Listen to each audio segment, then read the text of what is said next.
ሰላምና ጤና ይስጥልን ውድ የተከበራችሁ ቤተሰቦቻችን። ይህ የዩቲዩብ ቻናል መንፈሳዊ ይዘት ያላቸው ትምህርቶች፣ የቅዱሳንና የታላላቅ ሰዎች ታሪክ፣ ሥራና ጽሑፎቻቸውን እንዲሁም የተለያዩና ወቅታቸውን የጠበቁ ዝግጅቶችን ይዘን የምንቀርብበት ቻናል ነው። እናንተም ለብዙዎች ተደራሽ እንሆን ዘንድ ሰብስክራይብ፣ ሼር፣ ላይክ በማድረግ እንድትተባበሩን በአክብሮት እንጠይቃለን። ለዛሬ አንድ ዝግጅት ይዘንላችሁ ቀርበናል። መልካም ቆይታ። በስመ አብ ወወልድ ወመንፈስ ቅዱስ አሐዱ አምላክ አሚን። የዐቢይ ጾም ሦስተኛ ሰንበት ምኵራብ። የዚህ ዕለት ስያሜ ምኵራብ ይባላል። መድኃኒታችን በምኵራበ አይሁድ ተገኝቶ ለታሰሩት ነጻነትን፣ ለሞቱት ሕይወትን፣ ለድሆች ወንጌልን፣ ለተጠቁት ነጻነትን፣ በፍርድ ላሉት ሁሉ ዓመተ ምሕረትን ስለማስተማሩ በትምህርቱም ስለመደነቁ ይነገራል፣ ይዘመራል። ስያሜው የቅዱስ ያሬድ ነው። መድኃኒታችን በምኵራብ የሰራቸውን ነገሮች እያስታወሰ ስለዘመረ ዕለቱ ምኵራብ ተባለ። ይህም የዐቢይ ጾም ሦስተኛው ሰንበት ነው። የዕለቱ የቅዱስ ያሬድ መዝሙር ርዕስ ቦአ ኢየሱስ ምኵራበ አይሁድ። ኢየሱስ ወደ አይሁድ ምኵራብ ገባ።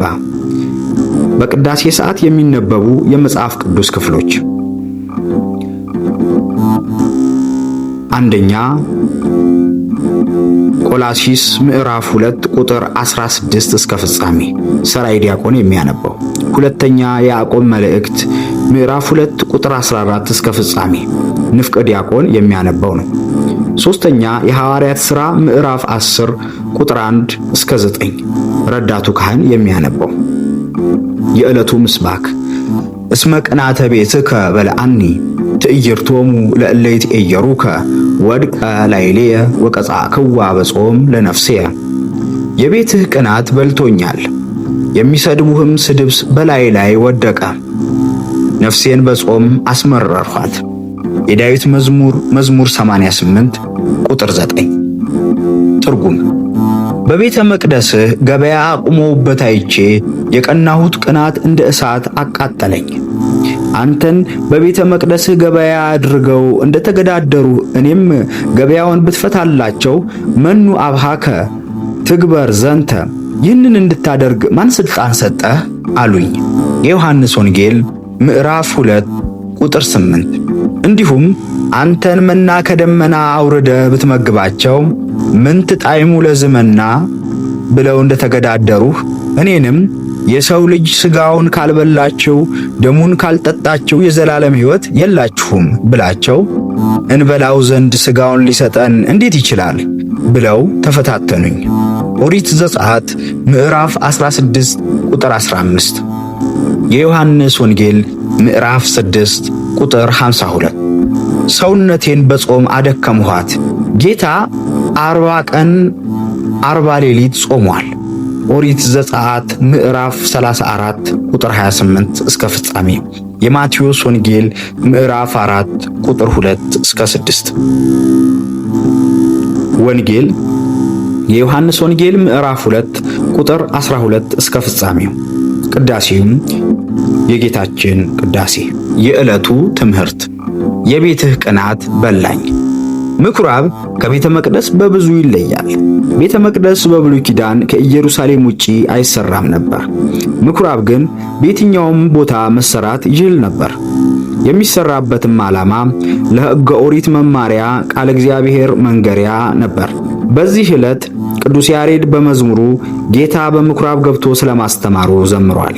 ጥቅስ በግዕዝ ቦአ ኢየሱስ ምኵራበ አይሁድ ወመሐረ ቃለ ሃይማኖት ወይቤሎሙ ምጽዋተ አበድር እመሥዋዕት አነ ውእቱ እግዚአ ለሰንበት ወአቡሃ ለምህረት። እግዚአ ውእቱ ለሰንበት ወልደ እጓለ እመሕያው ኢትግበሩ ቤተ አቡየ ቤተ ምስያጥ ቤትየሰ ቤተ ጸሎት ይሰመይ። ቦአ ምኵራቦሙ ወገሠጾሙ ያርምሙ አንከሩ ምህሮቶ ሞገሰ ቃሉ ወጣዕመ ነገሩ ወሳእሳአ አፉሁ። ትርጉም ኢየሱስ ወደ አይሁድ ምኵራብ ገባ፣ የሃይማኖትን ቃል አስተማረ፣ ከመሥዋዕት ምጽዋትን ወዳለሁ አላቸው። የሰንበት ጌታዋ የምህረት አባቷ እኔ ነኝ አላቸው። የአባቴን ቤት የንግድ ቤት አታድርጉ፣ ቤቴ የጸሎት ቤት ነው። ምኵራብ ገብቶ ተቆጣቸው። ዝም ይሉ ዘንድ ትምህርቱን፣ የቃሉን ሞገስ መወደድ፣ የነገሩን መወደድ፣ የአፉን ለዛ አደነቁ ብሎ መድኃኒታችን በምኵራብ ማስተማሩን ቅዱስ ያሬድ ዘመረ።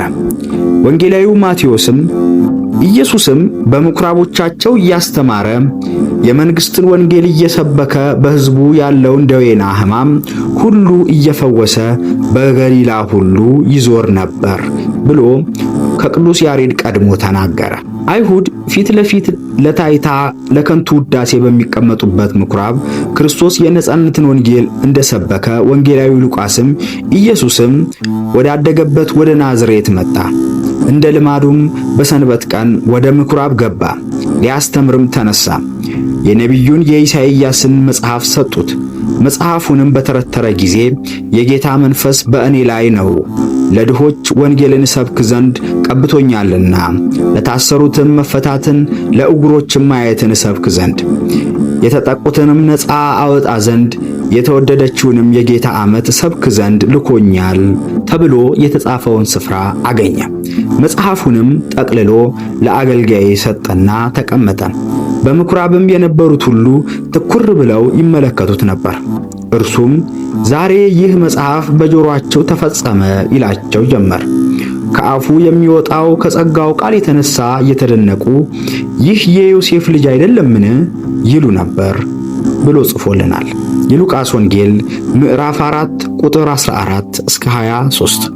በቅዳሴ ጊዜ የተነበበው ወንጌልም በቤተ መቅደስ የሚፈጸመውን የንግድ ሥራ እንዳሳዘነው ገልጦ በጅራፍ መንጋዎቹን ከነጋዴዎቻቸው ጋር ከቤተ መቅደስ እንዳስወጣና ይህን ቤተ መቅደስ አፍርሱት፣ በሦስተኛው ቀን እኔ እሠራዋለሁ ብሎ ስለ ሞቱና ትንሣኤው እንደተናገረ ይተርካል። በትምህርቱ የተማረኩ ሰዎች ቢያምኑበትም የሰውን ልብ የሚያውቅ ጌታ የልባቸውን አይቶ እንዳልተቀበላቸው ኢይፈቅድ ይንገርዎ ግዕዞ ለሰብ እስመ ለሊሁ የአምሮ ለሰብ፣ ስለ ሰው ማንነት ሊነግሩት አያሻውም እርሱ ራሱ ሰውን ያውቀዋልና ብሎ ዮሐንስ እንደተናገረ ተጽፏል። ወዳጄ ሆይ ሕይወትህ በቤተ መቅደስ የኃጢአት ገበያ እንዳትሆን ተጠንቀቅ። ወስብሐት ለእግዚአብሔር።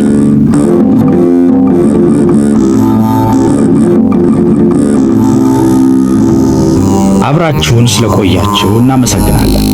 ሐሳብ፣ አስተያየት፣ መልእክት ካላችሁ ኢንቦክስ ላይ አካፍሉ።